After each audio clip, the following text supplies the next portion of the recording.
Hey everybody, what's going on? You are listening to the Playing On Podcast. My name is Carl Markowski, and thank you for joining me. We are brought to you by Planet Eclipse, makers of the new CS 1.5.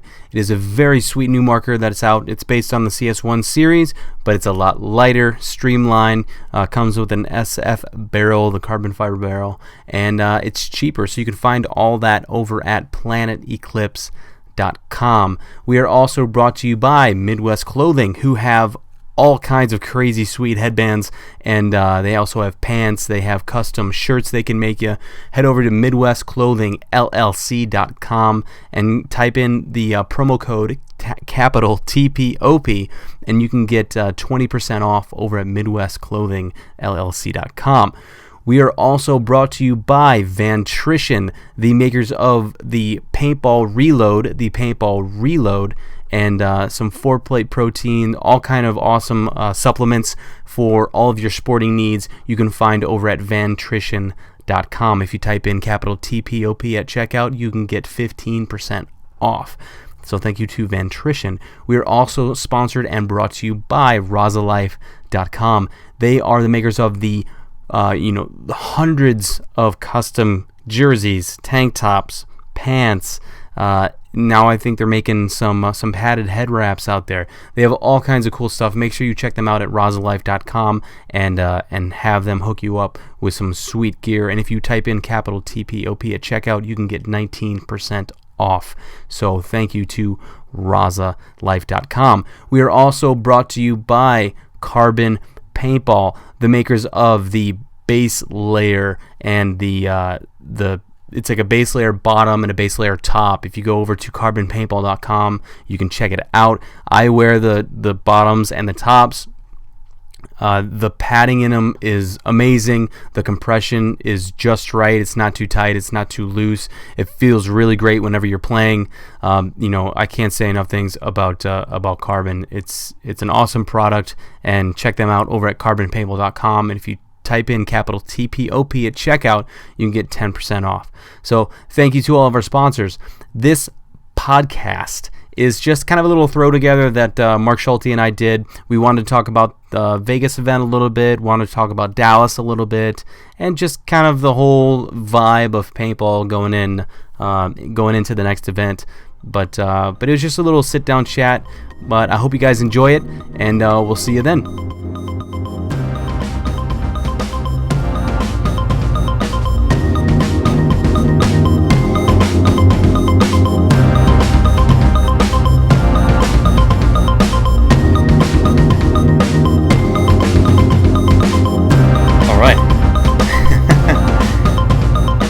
So, Mark, welcome back to the podcast. Oh. What episode are we on? This will be, I think, 13. I think it's 13. I was number 3. Look at that. First guest, though. Coinky Dink? Coinky Dink. I think not.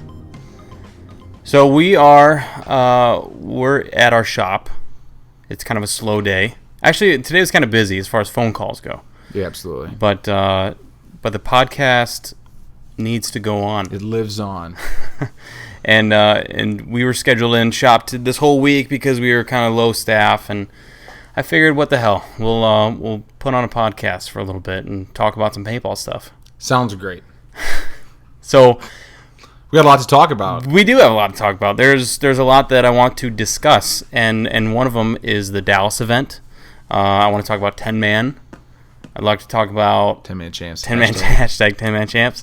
I'd like to talk about kind of where we are and where I am with fitness now and working out, and you've helped me out a lot with that. And just the paintball world in general, and maybe different teams and kind of how you see it, being a divisional player and coming up, and what you're seeing as far as the league goes and as far as other teams go. So. That's kind of the base of where I want to go. This isn't going to be a normal podcast. This is more or less just kind of a throw together discussion. Try and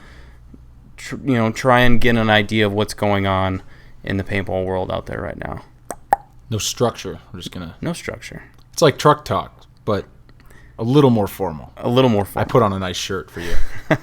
Yeah, I do like your shirt. Do you like it? That's a nice shirt. What is that? Vulcan Paintball. And who are they sponsored by? Or who sponsors you? Vulcan sponsors you, which Vulcan is as well. Yeah. Who do you play for? Cleveland Imperial. Which is a Division II X-Ball team. And how? Well, let's get right into it. So, how'd you guys do in Dallas? I think we finished 13th. We lost on Sunday morning. So, it was tough. Not what we wanted, but we'll practice hard and we'll get there. So, you didn't play in Vegas, correct? No. And neither did the team, No, right? the team did not either. Just, I mean, it was probably more of a financial thing than anything. Yeah. So the sounds of it is just not, you couldn't justify going with the cost and everything. I mean, look at the flights. They were crazy. Yeah. But you guys did go to Dallas. So what do you think, what was working and what wasn't working on this field? I don't know. It was kind of a weird field. It seemed like it could play fast or it could play slow. I mean, it seemed like it was a lot of lockdown, people taking those pocket bunkers and 4 guys in the pocket just sitting there shooting a lot of paint. I know our guy going to the little wing on the snake side was emptying his pack every game, shooting up the snake side. We've discovered a little later that we could go there, and teams were doubling up and one shooting Dorito side and holding them short of the, I think what was stopping them at the D3. Yeah. Holding the Dorito side up the middle. We played up the middle a lot. Different teams looked like they had different strategies. We went up the middle a lot. Other teams, it seemed like they didn't go up the middle at all. They just sat back in like 4 guys in that pocket and shot 2 in the back center. And see, there was a lot of pocket play on the pro field, I feel, late Saturday and Sunday, because I feel like the scores were starting to become a lot lower and a lot closer.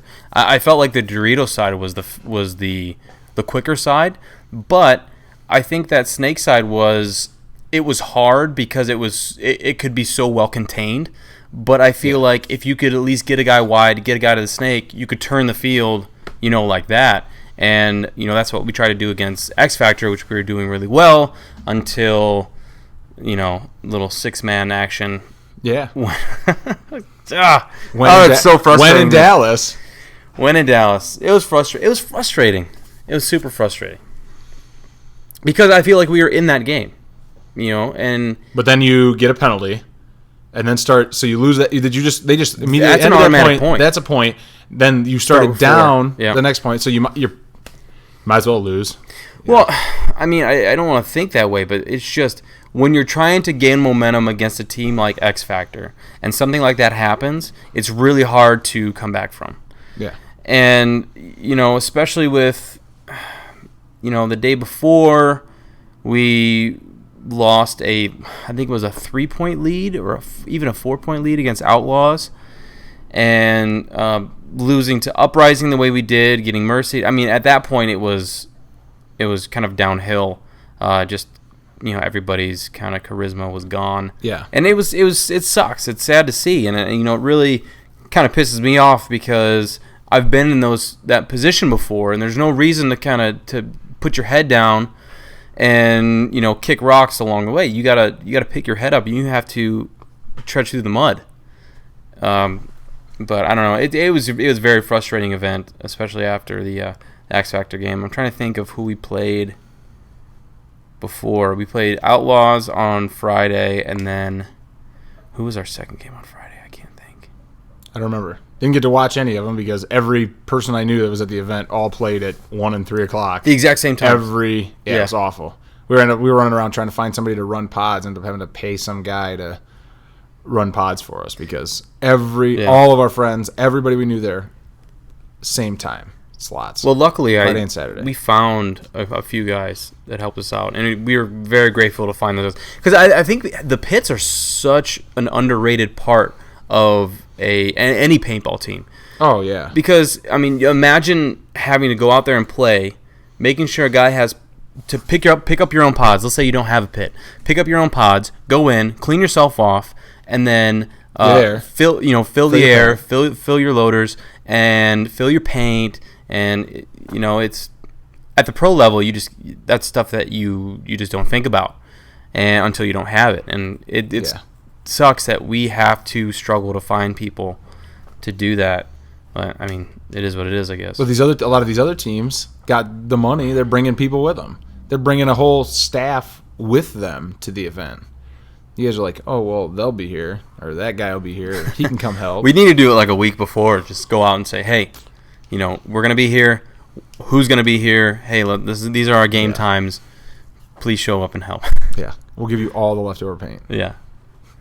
It's a pit is a huge part of a competitive paintball team. And doing it right. Having somebody with a pot, somebody, we had it nice when we actually had help, like, shout out to Mark Dusa, helping us out. Hashtag Mark Dusa. Hashtag Mark Dusa. It was great. He stands there, wipes your gun off, puts air in your gun, hands it back to you. As you're getting wiped off, people putting pods in your pack. And it's a team effort, too. It's more than just the crew. The guys that aren't playing, they need to be involved with that, too. So Yeah. It needs to be a team effort. Because there's a lot that goes into it. Because, the pit guys can only do so much. But you also have to be, I at least try not to be a dick to any of those guys that are in there. Because they're helping you out. They don't have to be there. Yeah. Like, they're helping you out. And to, like, throw the gun in their face or to, like, I need this, I need that, I need this, I need that. I'd be like, screw that. I don't need this. I go watch the game from the sidelines. I don't need to watch back here and feed you paint. So, I'm definitely grateful for everybody that's helped us out. Yeah.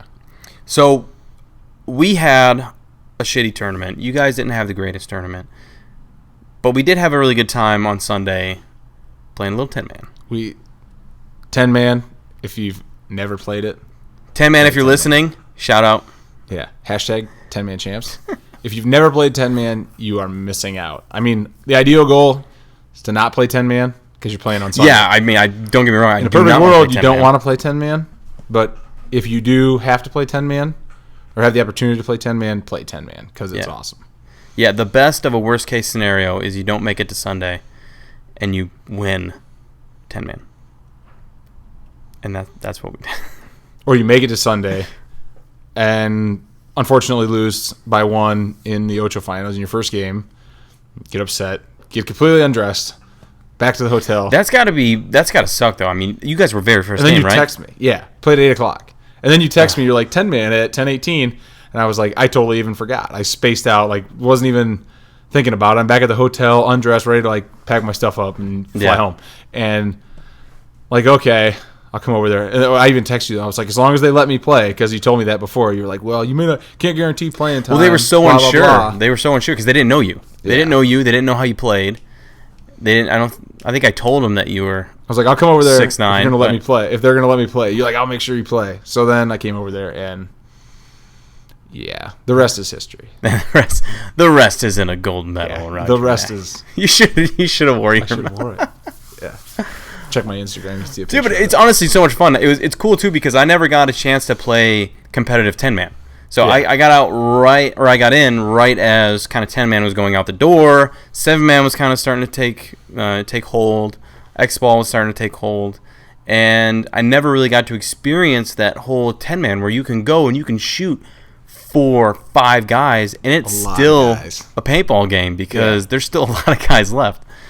And shout out to all the 10-man teams because it's a hell of a time. Yeah, and everyone makes it fun too. It's good, like it's just good camaraderie. Everyone back there having a good time. Drinking some beers. Some people drinking a lot of beers, drinking more than and then stepping on a paintball field and then playing paintball. Like, dude, why is that guy shooting backwards from the corner? Oh, okay, I know. Well, we discussed this. One of our teammates who I don't think I seen him shoot his gun once. He's looking the entire time. Every time I would turn back and look for someone to talk to I'd be at the W, and I'm looking back for who to communicate with and who's shooting and where they're shooting at, trying to get an idea of what's going on, and all I can see is the little head back there, just like a little turret, taking a look. It's so much fun though because I feel like you can do stuff like that. Like obviously, there's guys out there that are taking it serious. Like I was taking it like I wanted to win. I was definitely taking it serious. I was not losing. I wanted to win. Man. Don't get me wrong, but the whole mentality of the 10-man is just to have fun. Go out there, have fun. If you win, you win. If you lose, you lose. But I don't think there was hardly any team there that after they lost, they were throwing shit and they were like, oh, fuck this. Like it was it was just they were still smiling on their faces. I mean, teams go 1-7. There was a team that went 1-7, and they still had a good time. They did. It gets no fun getting blown off the field. Oh no, but it is what it is. When you're playing, when you're going to go out there and you're going to play against rosters. What 3 rosters or 4 rosters had 4 pros playing on it? Mm-hmm. It could be tough. It could be real tough. You got guys out there. They're out there. A bunch of beginner and D4 ranked guys running around just trying to play the game and have a good time because it's fun. Yeah, but it's an open 10-man. I was hoping to play SD Aftermath because they won the first one in Vegas, right? I'm not sure. But see, they played D2 and they made it to Sunday. So they were probably playing. Yeah. That's why. Because I know Skemp and Ninos played for them. Paxton, I think, was playing for them. Because we had the Aftershock guys, and then you had Fox 4, Dave, and Painter, and who? Dude, he was playing, I saw him bunker somebody. Or something playing? Yeah. I think he jumped. He jumped over the 50 snake and bunkered somebody. I thought it was great. And they had a couple of the pros playing with them from. I was taking notes. What, Revo or? A couple of guys from Revo were playing with them. I think Josh Pike was playing for him. Thomas Mantoni, I think, was playing for him. Yeah. And then I think Eddie Painter's kid. Mm-hmm. I think he's Ed Painter too, right? I think there's Dave Painter is the dad. Dave Painter, yeah. He's the one that Eddie owns Painter's the kid. And then he's real active on PB the man. I think I don't know how old he is. It's all over PB Nation. Who? I will think it's Dave, the owner. Mm-hmm. The guy used to own 187. I'd like to go out there. I hear a lot of good stuff about the field out there. Yeah. One of the places that Tashi went for an interview was right down the road. Yeah. Like Worcester. I don't know how they pronounce it. Worcestershire. They leave ours out of all their words up there. So we 10-man. We lost our first 2 games. We did. We had to dial it in. You also didn't get any warm up. You guys rolled in, made it there. there, was like the 2-minute drill, and literally had to throw my stuff on. And I stepped on the field and took off. I chronoed my gun as I was walking on the field, and it got checked on the field. But I was like, it's crazy too. There's so much paint flying in the air too, like off the break and getting to these spots, and there's so many more spots that you have to check off. And you can't really make the moves that you normally do. I just go. Because I've tried it before. I mean, I've tried to make those moves where I'm like, oh, okay, shoot a couple guys in and go. But there's 3 other guys that are watching the exact same lane. And just wait for Little John to tell you to go, and you just go. Just trust him. LJ. Mark, we need you at the wall, buddy. We need you at the wall, buddy. Go. I just took off. Had faith in him. It's so good for you, though. You get up there and you handle your business. Or when I got to the Alamo, the last point. For those who don't know, the Alamo was the sideways W on the Dorito side. That was fun, man. Carl was going there on the break. Like 4 or 5 games maybe I went there off the break. Or I would hold up, so I kind of kept it, Kept them guessing. Yeah, kept them on their toes. It was so much fun. Dude, that field it didn't feel thrown together, right? Like the Dorito side was awesome because it was kind of open, but there was a lot to shoot at. Well, it felt like a legitimate field where it had primaries, secondaries, and all these things all these bumps that you could do instead of a whole bunch of just random bullshit bunkers in the way where it's just a cluster. This actually felt like a legit field. Yeah, no pins. Why are there this many bunkers on But they had, speaking about the field, they had 2 wedges on the field. Now, did you hear that they are, because I haven't heard anything yet. They said that the rumor be the new middle? Was that's the tentative, potentially the center bunker for next year. The wall would go away, and that would be used. And think of all the different things you can do with that. Because it's versatile. You can put it together. You could, and make one big triangle. They had it separated. You could turn it 2 different ways, separated, and then it's deep too. It was 6 foot deep, so it actually blocks some cross-field shots. See, that's okay. So here's the whole discussion too: is does paintball need something more universal or more uniform in having a solid bunker on the field that stays the same all the time. Like, okay, so we always have a snake on the field, but it always changes, right? Yeah. We always have a Dorito side, but it always changes. And something very uniform that people always know that they can look and go, okay, that's a paintball field. I'm talking about like from a third person's view or, outsider's view. They go up there and they see the W and they go, okay, paintball field. Like, it's very, eye-catching. Is having those two wedges and how many different positions you can put them in, is that going to make it too different of... I mean, do you know what I'm saying? I don't know. I'd like to see it change. I mean, I'd like to see it, but we've always had like an X. We had an A. We had a W. Something very uniform that stayed in the same spot. But now with that, is it... They could put it wherever, though, and they could use it however. I don't know. I wish they would take some of the bunkers away and make people gunfight more. Like, it's too... I think it's... But then if you take bunkers out, it leaves these... And you don't limit paint, which I'm sure we'll get to.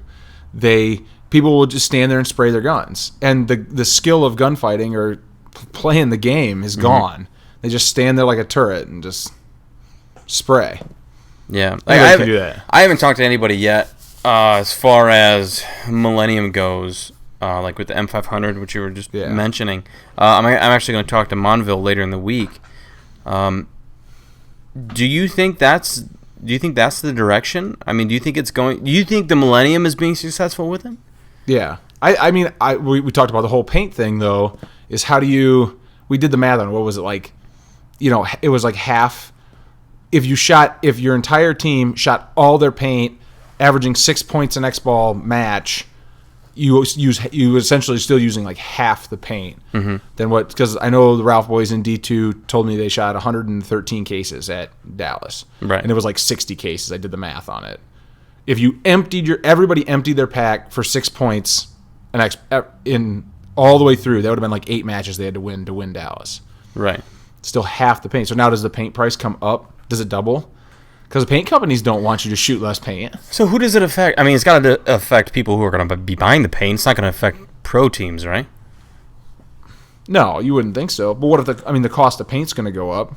It might affect practice paint. Because if you sell less, it's going to affect. It affects the fields. Why would a field owner want you to be practicing M500? See, and I think that got us into the discussion of where, okay, what if Team A is playing M500? But Team B, who is at the field to practice, isn't playing M500. Yeah. And now, do you raise your prices of paint because of Team A? But then now Team B is going to be pissed because they're shooting the same amount of paint, doing the same thing. Yeah. So it's like, where's that? That's kind of a gray area. What's going to happen? It's got to be uniform. You either play M500 or you don't, I think. Throughout the ranks. Yeah. It would have to be, you have to play it everywhere here. You have to play it. All the leagues would have to play it. All your big leagues, at least, like your regional stuff, like MSXL and different things like that, would need to play. So it's all together. Yeah, exactly. And the leagues too. Like I know I saw there was a whole big stink about going back to the race or the A or whatever for the Nashville MSXL, and then it kind of got vetoed out. People were like, "Well, I don't want to play on a different bunker." Like me, paintball's paintball. Like, come on, it's a bunker. Well, look how fast we adapted to the W. Yeah. And people that complain about the W are just people that won't adapt to it. I mean, it's a big bunker in the middle of the field, and there was collisions surrounding it. They put the little cakes in practice. Me and a dude ran each other over almost. Like, I mean, that's paintball though. Like, paintball is adaptation. Yeah. Right. It's adapting to the environment. That's why the fields change all the time. I'd love to see the layouts not be released, and then you have to 100%. Learn the layout as you're playing prelims. Friday and Saturday, you got to learn the layout. And not only do you got to adapt to the layout, you got to adapt to the style of the people that you're playing. Let that creativity come out at the tournament. One team is going to push and try to slam out the field on you. The next team might sit back, and that's their game plan and their style. They're going to sit back there and just shoot their guns. They probably can't gunfight worth a shit, but they'll just sit there and just keep spraying, so you can't go anywhere. Mm-hmm. Well, and I think that's what Bruno and I talked about in the last podcast. Was that exact thing? Was you'll have teams shooting tons and tons and tons of paint on a bounce shot, learning the bounce shot, and then on top of that, shooting tons and tons and tons of paint because it's not M500. Yeah. So The direction of where we should go and where we are going, I can't say because, I don't know where we should go. We've tried so many different things. I think it's just kind of a trial and error with everything. So now with the wedges coming into play, if that is true, I mean, it's still, I don't know the information and I don't have a fact checker sitting right here. But if it is true, it's just going to be another one of those things where, here's this new thing. We hope it works. Yeah. But do you think that the W isn't working? I mean, I don't think it's a problem. Other than I feel like it's essentially, I am blessed with the fact that I can shoot people trying to run up to it off the break. Yeah. But if you don't have somebody who can shoot like me through windows, you can go rep the middle. I mean, I'm tall. I go rep the middle, and it's fine. Mm-hmm. You get right in the center. You get up there. Nobody shoots you. It's basically like given to you. Like I've seen people post, like there's a red carpet to the W, and there pretty much is. You can get shot going there if you're not careful. But do you shrink it? Do you shrink it down? Yeah. And I think that's the mentality. I think it'd be good smaller, like in a triangle, maybe a little smaller. But I think the biggest thing is less bunkers on the field, and I like the limited paint myself. Think of the Dallas layout, and instead of standing in the back center and shooting the inside of the god, bouncing into that little wing, the whole point for 9 pods, 10 pods, you couldn't do that. Hence, not there. Or you're there not wing, being any action. Shooting heads up, and you just roll off to the inside of the god. When the guy puts you in and tries to bump, you don't have the paint to do. Just keep spraying it. If you got 2 pods on your back. See that's the one issue I think with M500. I think I would change would be M750. Yeah, and I think M3 pods. I think M3 pods would be best with a loader full of paint. No changing, no giving anybody paint, no taking any paint on. Everybody goes out with 3 pods and a loader full of paint, and that's it. Can you swap paint once the point starts? No swapping. Because like now, okay, all right, paint, that is different. Pod. Once the point starts, then it could be swapped. Because once the point starts, it doesn't really matter after that. You can apparently swap guns during the middle of the point. Did you see that? I saw that. Brindikoff? Yeah. So he swapped. Technically, by the NXL rule book, he should have been eliminated when he was holding both guns at once. Did he? Yeah. I didn't know was there an even transaction? No, it was and then a pass off. We were discussing it we were discussing it with the NXL ref that was on the 10-man field. We were talking about putting LJ on my shoulders and shooting. If I could give him 2 guns, I didn't hear the whole turret. conversation. So we talked about this. Long story short, Lil John Parrish was gonna get on my shoulders and I was gonna put him in the window like a turret, and he was gonna shoot. It was gonna end up. It was gonna be terrible. Yeah, that's why we didn't do it. And we were consulting the officials. One of the guys was actually an NXL ref that he was over on the 10-man field. Yeah. About could I give him 2 guns? He said no, because you can only have 1 marker at a time. But you also can't. A player can't leave his marker.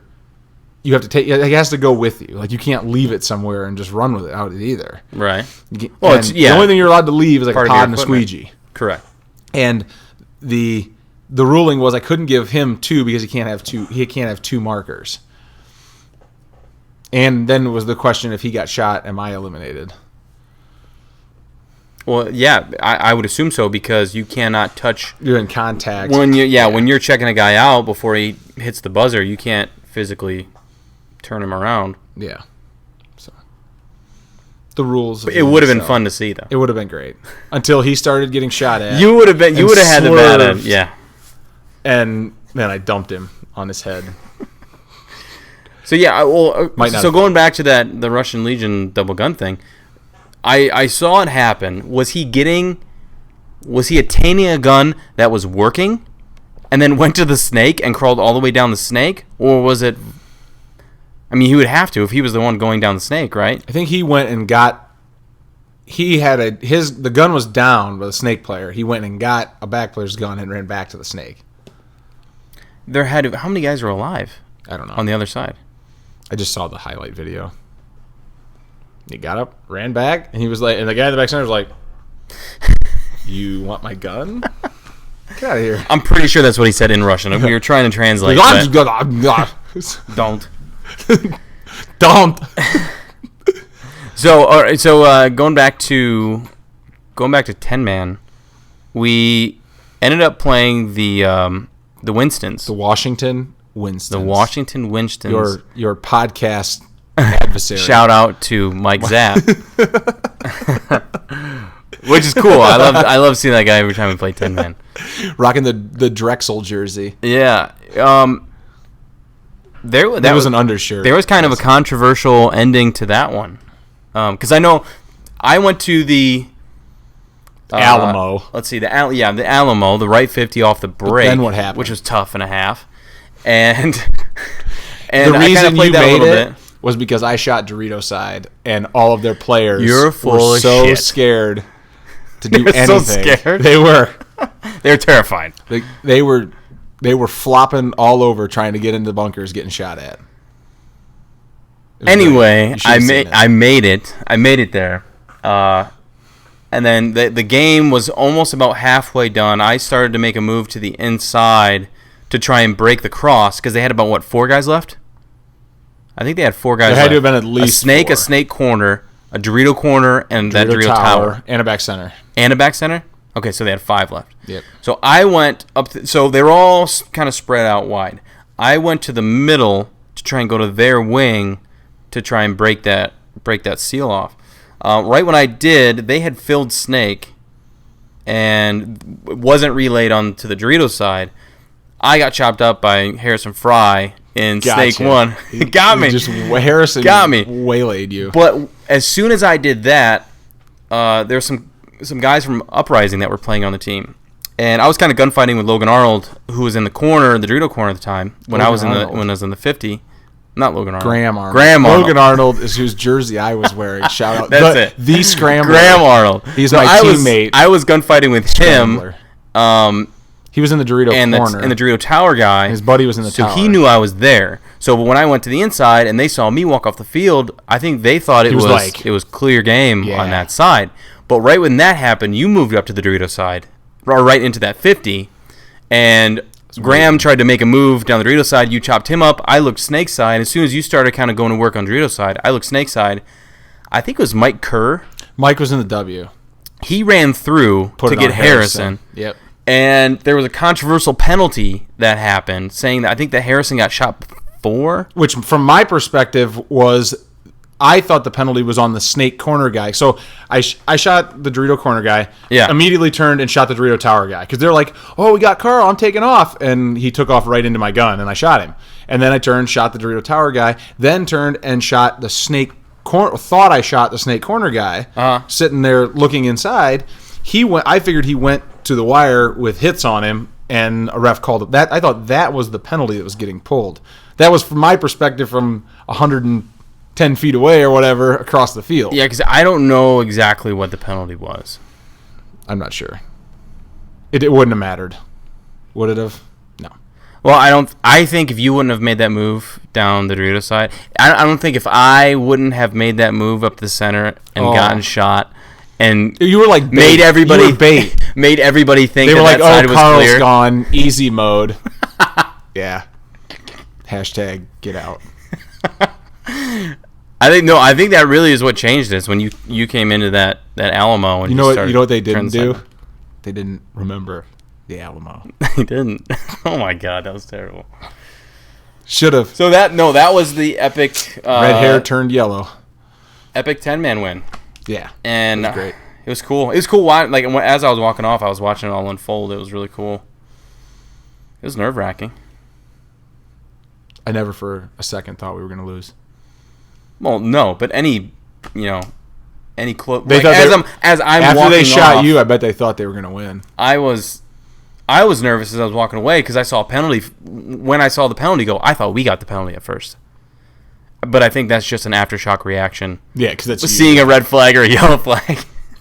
At least we counted to 10 every time. I was like, right. oh my God. The Winstons, on the other hand. They did get a 12-man penalty. Was it 12? Yeah. Mike was out there. He's got 6 fingers on each hand. Yep. He's ready to go. Oh, man. Yeah, they started with 12. And, yeah. Accident, not an accident. Who knows? They were drinking a lot of Winston Punch. They were. There was a lot of Winston Punch going down. A lot of Winston Punch. A lot of beer darts happening behind our darts area. Yeah. Crazy people. The boys at drop zone paintball, DZ All Stars. Shout out. Todd Miner took one dart to the hand. Trying to defend. You don't Crazy. defend. No. But the thing is, so when you first start beer darts, you don't defend because it's fucking stupid to put your hand in front of a dart. But then you get But as you play the game, you start becoming a little more defensive. Yeah. Liquid confidence in your beer dart defensibility. He's like, ugh! Yeah, I heard it. Gushing blood. I heard it, and I look back, and I go, that's a lot of blood. And then I was thinking to myself, I'm like, that's a great way to get an infection. Oh, yeah. And then I'm like, if he's an amputee tomorrow. Paintball field is a dirty, shout out, dirty told place. you so. Dirty place. Yeah. So have you ever been in the VIP at a PSP event? Or a NXL? PSP event? Yeah, at World NXL Cup. event. At World Cup, I felt like I wasted my money. Why is that? Because I went in it twice, and it was on the ends of the field, which was kind of goofy. Oh, that's right. So you're trying to watch somebody play. World Cup last year. Yeah. So you're trying to watch somebody play, let's say, and then it's step deck and on the end of the field. So every fourth point they play in front of you. It's kind of Yeah. I didn't care for the perspective. You couldn't see the other team at all. Yeah, I'm glad that they don't do step deck for like. It was shade. I mean, quarters. that was one thing in Dallas. They needed that common area out where they have the DJ in the cornhole. Like, what is this? Come here to play paintball.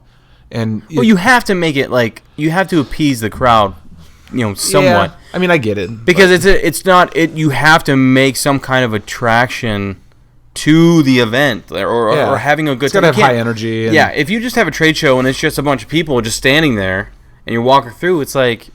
But I think about that Dallas event. How many people really came to that event that weren't playing in it or involved with it somehow? Like how many? I'd be interested in to know. I don't know how you really track that number without like charging admission to people who aren't playing. But right. I don't feel like it's a lot. Like I'm down at Buc-ee's, coolest gas station ever, and lady said huge, dude. Yeah, like 200 pumps. It was awesome. It's ridiculous. They sold everything in that place, and they pay their cashiers $13 to $15 an hour to start. Really, it's a hell of a deal. Wow. Is there only one? I have no idea. I didn't ask. I should have. The fudge looked good. I didn't get any. Some good cold cuts. Expensive water though, so we went down to Walmart or whatever it was. Yeah, but. Yeah, we're down at Buc-ee's, and he's like we're here for a paintball tournament. She's like, oh, paintball, where are you playing paintball at? I don't know, a half mile down the road where they set all the crap up. Like, how did you you didn't notice that? Did they have signs up? No. It would have been neat to see something down by the interstate or whatever, maybe directing people that way. That's another thing, man. Spare $10,000, $5,000, whatever it is, to do some advertising. Yeah. I think the NXL did a great job on scoring that Marriott as a host hotel. I know you didn't stay there, but we did. I didn't, but I saw the outside. It was pretty nice. It was fantastic. I mean, it was $99 a night, to stay there. I mean, it was tons of paintball teams were there. They had to have been full of paintball players, but it was right there, so convenient. For $100 a night, it's not worth staying. You're gonna spend $90 and stay 10 minutes away. Yeah, not worth it to me. I'm still trying to remember who we played second on Friday. I got nothing. You played Uprising first. No. Uprising last. Not Uprising. Trade My Gun. Trade My Gun Outlaws. Lost by 6-5. Houston Heat. Houston Heat. You probably lost. Which I watched that game, and we were in that game. And then we started doing something stupid. It didn't work, and then that wasn't the 6. The 6 was against San Antonio. Yeah, and I think we were down 1. I think we were down 1 point, 1 or 2 points.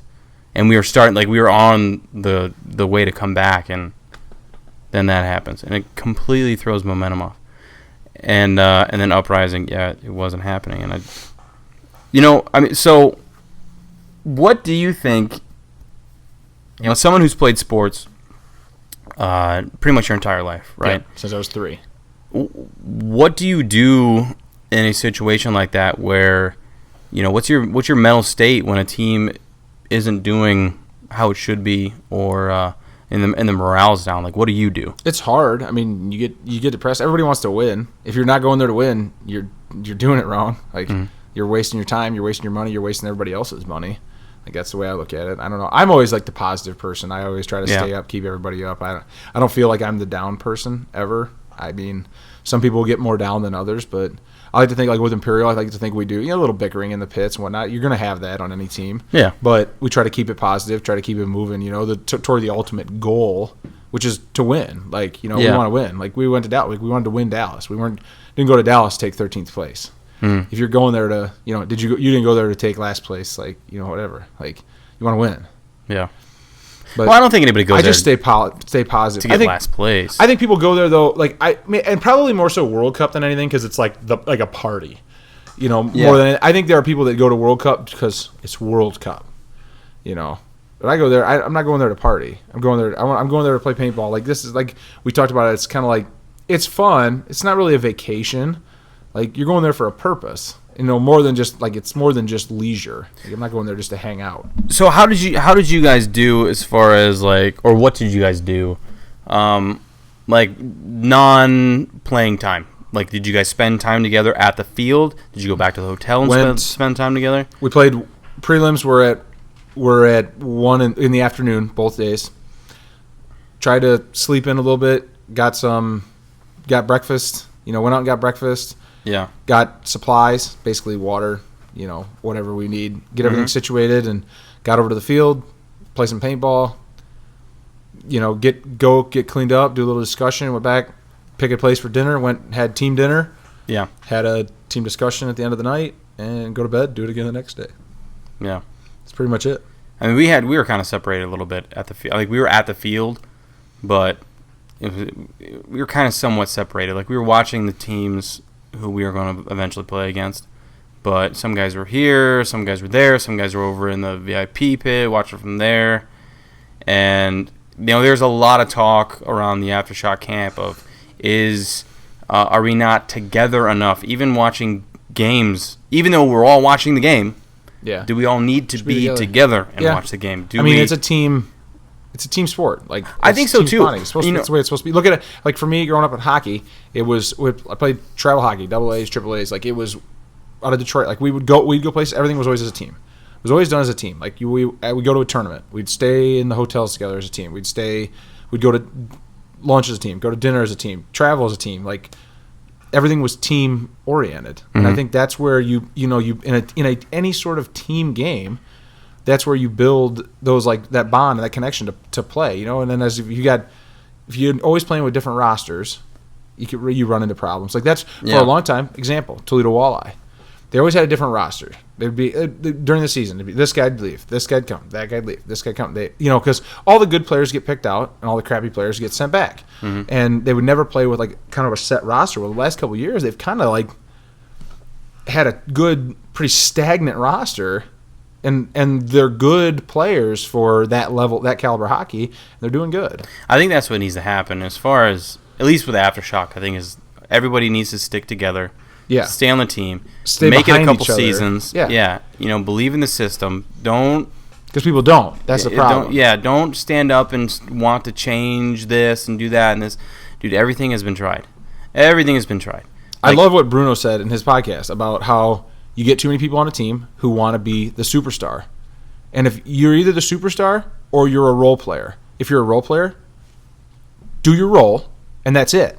If you do your role, the superstar will do his. Think about the guys that play the sideshow guys that play with the LeBron James guys and Sidney Crosby. I hate Sidney Crosby, but we'll use him as an example. Or Alexander Ovechkin or any of these high-end guys. I pay attention to hockey. But, think of all the support guys that go with him that he's, assisting or whatever. They can be the guys scoring the goals. You don't care. Look at Wayne Gretzky. 2-to-1 assists to goals in his life. Like, he don't need to score the goals. Yeah. If he sets them up, that's the thing. And if you're a support role on the team, be that support role. Don't try to be the superstar. Because if you're supporting the team the way your role is, I got the mic. The way your role is defined and what you're supposed to do, and you're doing what you're supposed to do, that lets other people be able to do what they're supposed to do and get the job done. Well, everybody on the team has a role. Everybody has a role. Everybody has a job. And, being a superstar, isn't necessarily a must. But it's like each player will have their superstar moments. that will emerge Yeah. in a game, in a tournament, in a point, or whatever. But you have to go out there knowing that you have to do your role and be your role, and then that guy next to you has to do the same thing, the guy next to him has to do the same thing, and just trust each other, man. It's got to come together. It's got to be 5 guys. 5 guys all doing their job. Because you can be the guy who thinks he's the biggest badass, has the best snapshot, does this, but if you don't trust in your team and you think you can do it better than anybody else and you think you can coach the team on top of that, it's not going to work. Yeah. It's just not going to work. A prime example would be you could take the best pro player and put him on a D4 X-ball, a mediocre D4 X-ball roster. It's not going to go anywhere. Mm-hmm. Like, yeah, he can run the snake off the break and maybe shoot some people, but if is he going to shoot all 5 guys every time and win the game? Yeah. Well, no, but yeah, I know what you're saying. Yeah. You just get shot in the break. Just get shot in the break. Break your finger off sliding. So, next event that's coming up. Atlantic City. I'm excited for that. What, that's what, in a little over a month? A couple months? June 23, 24, 25. Yeah. It was 7 weeks out. It's like 5 weeks out now. Yeah. 5 weeks after this weekend. I'm pretty excited for it. Second weekend in June is a layout weekend. Mm-hmm. So, and then the next weekend is Father's Day, and I unfortunately have a baptism and a obligation at the fire department, so I'm not going to get to practice the weekend before the event. But yeah, hopefully get a good practice in the first weekend on the layout. Obligations. Yeah, it happens. Mm-hmm. But then, yeah, there's another thing. It's like I would like to not see the layout until the event. I think it'd be great. I think it'd be cool. I think it should just change it up right mid-season. Like, just be like, oh, yeah, we're not releasing the layout. I mean, that kind of happens sometimes. They like to change things up right at the end, or right in the middle of the season. Wouldn't bother me any. No. So in tech news, the Planet Eclipse CS 1.5. 1.5. I saw that. I think it's kind of nifty. It looks cool. I mean, I don't shoot one because I shoot an LVR, but I like the concept of what they're trying to do. You know, it's if you make a quality marker and with a quality barrel system and make it halfway decently, affordable. $1,500 though. I mean, that's the thing. Yeah, and it just kills that's everything though. I mean, look at pants, dude. Look at pants. Look just talking about it. Like, think about you trying to put a team package together. It's like what? Pants, jersey, pack, base layer or something. And then a marker on top of that. $700, $800. Well, just for gear. That's before you even touch travel expenses. Gear. Yeah. On top of that. Then but you think about the market tCS too. They come out with this CS 1.5. They drop it, and now, all the comments were like, "Yay, $600 CS1s," because that's what it'll be. The old ones will be. But I mean, that's how it is across the board with anything out there. With cars, with look at the Diam too. They're like $1,600 retail or something, but you go on PB Nation and you can't sell one for $800. So who's to blame for that though? Is it because the companies are coming out with a marker releasing them too soon, often? Or is it because Joe Blow Mexico, whatever, just bought one last year with his mom's credit card? And now the new one comes out, and he goes, "Oh, well, I'm gonna make this a quick. It doesn't really matter to me. I'm gonna sell this for $600, even though I bought it last year for $1,750." That's what happens, and they don't care. They just sell it. Mom's credit card bought it. They don't care. They just sell it. They want the cash in their PayPal, so they can use mom's credit card to pay the balance on the next one. And that's what they do. And there's the gun, and then the market's just downhill. And I mean, it is what it is. I don't care. It's not like it really matters, but. I'm glad I sold my CS1 before the 1.5 was announced. So, do you think that the market right now is there a good balance between entry level markers and high end markers, and that in between build up stage? Do you think those in between markers are? I think they're definitely. Is there enough viable. out there? Yeah, like I mean, you look at guns like the Shocker, or RSX, or the G-Tech, and then they have the 160Rs. I mean, those are tournament markers. Yeah, they shoot good. Like there's nothing, like Dye has the Rise series guns, and you can get them in different some different levels, and then you go down to like the GOG Enemy, which is a mechanical. It's like $150 or something. Just a plain, simple mechanical. Just shoots paint. That's all. And I feel like that that segment of the market is almost like kind of like phased out. Everybody, we were talking about this back in the day when somebody had a 2000 Angel, like they were like with Angel Air, straight saucer in it, like they were sweet. But nowadays nobody's like, oh, look at that guy, he's got the sweet gun. Like people appreciate like an anno job. Yeah, they don't appreciate the gun. It doesn't matter.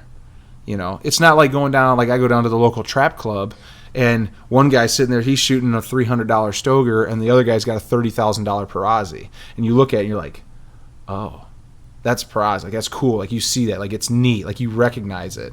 And they look about the same to someone who doesn't know. Do you think any of those, do you think that's how it is with the high-end markers? Is that they all kind of... I feel like everybody, like nowadays, everybody has a high-end marker. Like, so the only part that gets appreciated or like noticed is not, well, that guy's got whatever, or that guy's got whatever. It's how custom you can make it. Ooh, that guy has a aesthetic anodized LVR, one, whatever you want to call it. I think that's what makes guns unique and interesting now, and is not like it was. I remember like when I first started playing, it was like you saw somebody had an Angel, like that was like the rare gun. Like it was cool to see around the woods ball field. Even basic colors. Yeah, there's like red. Well, I think that's why Planet and Die kind of went the way of starting to do graphics on. People want them unique. Yeah. They want them to, and then you see these people like me. I'm one of the people I really don't care. Like I like Die has a new Splash M2 out that is like limited. I want it. Like it's really cool looking, but at the same time, like Black M2 shoots paint too, for me. So it's one of those things. But then you see these people who, it's like color-coded grips. They match the loader. They match the tank. Now Ninja will sell you a tank in any color you want. It'll have an American flag or look like a piece of wood or be plain black. It all holds air the same. I don't know. That's like, I'm not a... #race tank cover. Yeah. I wish they still made those. I got an old Punisher's PB one. It's pretty sweet. I can't do the tank without a tank cover. I have to have a tank cover. Even tape. I can't do tape. I don't know what it's just. Some people use that little Exalt thing. They just like. See, that for me is like, and that's just a personal opinion. For me, it's too sticky. Like it'll catch my jersey whenever I'm switching. So actually, and the neoprene is actually just the right amount. The new Vulcan tank cover that I have, I've been using. I used for a couple practices and used in Dallas. It is literally just a tank cover. Like some of them will have like on the butt have like an extra like grippy kind of piece. Where this has nothing. It's just stitched around. It's just all the same material all the way around, and it's perfect. I love it. It's like just right. Like when you transfer, it doesn't stick to the jersey. But I like that little bit of stickiness with the neoprene rubber on the back. That's what I like. Our new jerseys and pants, Vulcan paintball, Phantom Agility, they're awesome. So comfortable to play, and it was a great test for me. Like I wasn't sure how they were going to fit me, how I was going to feel. I changed my pants. I had to get different pants from like the cuffed like jogger style to a standard cut, but just so nice to play in the heat and just everything's so much lighter and thinner now. There's nothing to them. It was like playing in like a really thin pair of pants. I've never played in anything like it. And so where's that? It's really enjoyable. So when somebody's coming out and they're looking at something like that, or the Planet Eclipse pants, or the Carbon pants, or the GI pants. Yeah. So they're all super light. Yeah. Like they're all made to not retain any kind of sweat, water, which happens anyway because it's so that's paintball. But do you, as a player coming into the sport, do you go for something like that? Because I was surprised because when I first tried on the GI pants, I was like, I'm gonna rip these. I'm just going to rip them. 100% I'm going to rip them. I think the entire time I've worn them, I've only ripped one pair. Yeah. And that was at Badlands, and I hit like a sharp rock or something like that, and actually cut the seam. They're going to test them. They're going to design them. They got to be able to withstand. If you're paying that kind of money for apparel and it doesn't withstand the abuse you're going to put it through, people aren't going to buy it. Well, and that's the thing. And you're looking at the seams of planted and carbon and you're looking at all these, and there's a lot of attention that goes into these products that I think people don't take, they take it for granted. Is that there's a lot of time and thought that goes into this stuff because you are beating and abusing it all the time. It's like the markers. The markers the biggest thing is now, when you think we shoot 10.5 balls a second, it's easy. Same with the loader. Loader doesn't need to feed 30 balls a second, 50 balls a second. It needs to be soft and feed reliably. That's all it needs to do. 10.5 balls a second, you can about shake and bake that. Yeah. When you think about it. That's mechanical 10-man. Yeah, rock and cock. Yeah, I mean that's a cool part, like watching throughout the years, like seeing the gear kind of take a turn too, of going less protection and more lightweight. Yeah. More like dry fit stuff now. Like with for me, it's the carbon, the dry fit, the base layer that I'm wearing. It's like it's all starting to kind of go to that more slimmer kind of. I mean, look at Uprisings. I forget, is it PB Rack or who makes? I don't know who makes their pants, but they actually have the pant that goes and cuffs at the knee. Yeah, and it's just and like then is like thin. the sleeve that goes down to their ankle. See, I wouldn't like that. Like we had Valken in the Phantom Agility series. You would look kind of silly in those. They pants. offer like a jogger, which has got the cuffed leg, and then I have the standard cut, which is a standard pant, like a pair of jeans. And for me, that's what I have to have. I don't like that tight around my leg. It's just personal preference, though. I think. I mean, right. Just comes down to what you like. And you never know. I mean, you might try them on and enjoy them, but you don't know. Yeah. You just don't know until you try them. Luckily for us, Valken had their boot there. We got the pants. I put the joggers on. I'm like, I can't wear these. So we took them back. Got the other pair. Yeah. You know, they take care of us, so it's it's a good relationship. So, Atlantic City coming up. To the old airport. I wanted to talk a little bit too about kind of about fitness and kind of what we've been doing. And I've been now going to the gym on a relatively regular basis.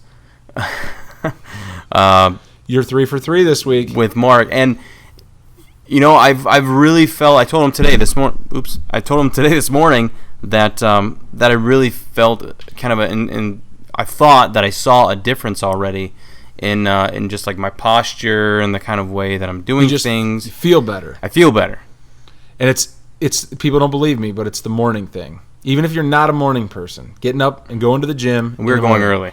I get up. I meet Carl at the gym 5:15 in the morning, and we work out for about an hour and 15 minutes, hour and 20 minutes, depending on the day. And we come to work, and you feel good. I mean, at 10 o'clock at night you're tired, but your day is better when you start it off in the morning. Sometimes I fit in a little 5 to 10 minute power nap. Yeah.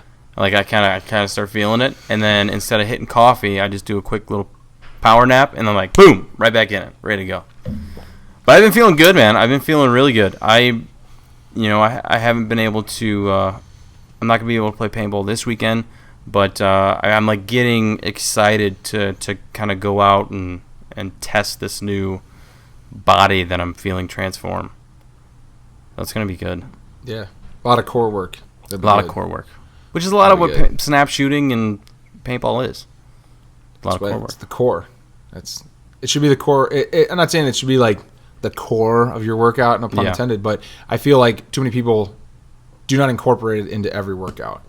And I try to incorporate, even if it's doing 100 sit-ups, which we try to incorporate it every single workout.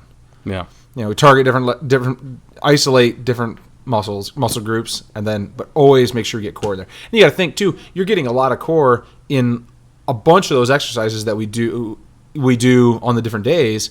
You're getting core involved with them. Yeah. I mean, think about today, doing shoulder press. You have core involved, stabilizing you as you do that. Mm-hmm. Yeah, and how that ties into paintball, I think, is because I think it's now becoming a much more athletic-based sport instead of just a bunch of guys with paintball guns walking on the field. And And I think that's a good direction. It's like you see all these other sports. It's not, paintball isn't bowling. I mean, don't get me wrong. It also has those characteristics where it's like anybody can play, right? Yeah. Anybody can play the sport. We invite anyone to play the sport. But at the same time, and I'm sure at any level, or at the professional level, you need to be athletic and be, with it. Being athletic never hurts. No. But there are definitely people who are more athletic than others, but you can be more athletic but less talented at the game. Mm-hmm. I can think of, like instances like I play a lot of competitive volleyball. There are plenty of people I can think of that are tall and athletic. They're terrible at volleyball. Yeah. Because they're not coordinated. And you can be as athletic as you want, but how are you agile on the court? Like, can you take like a 3-step and get to the sideline and get up and block as a set's flying out there? Mm-hmm. There's a lot of people that can't put 2 and 2 together. They can't react to it. Yeah. They might be the most athletic person that would win in the CrossFit games or some crap like that. But they're not going to be a paintball player. So, we should probably wrap this up and get back to work. Make sure we got no more emails or anything like that. But we will try and get out. Well, at least I want to try and get out and play paintball sometime real soon before the actual practices start. Make sure whoever's listening, get out and play some paintball every weekend. But if you can, yeah, support your local field. Let's get back to work. We can do that. Let's do it. Are you gonna do you gonna sing us out or? Playing on the Playing On podcast.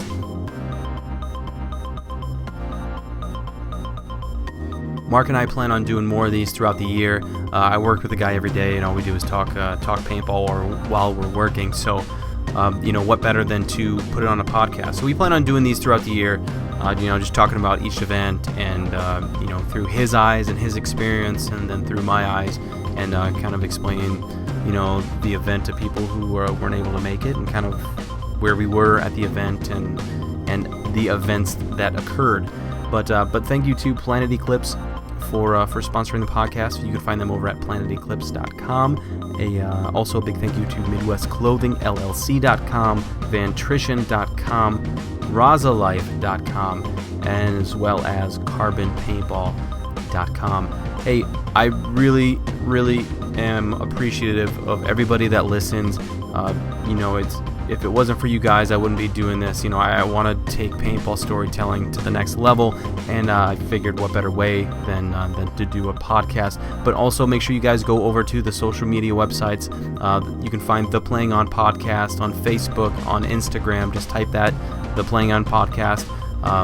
Myself, I'm on Facebook, Carl Microwave Markowski, and on Instagram, C. Mark Kizzle. I will be having a website launch here soon, theplayingonpodcast.com, and I really just hope to spread the stories around of all the pros, and really of anybody. It doesn't have to be pro. It can be somebody in the industry or a divisional player or anybody, because everybody has a different story, and that is why I'm here. I want to tell all of these people's paintball stories. So thank you guys again for listening, and I will have new episodes out soon. I really appreciate y'all. Thanks. Take care.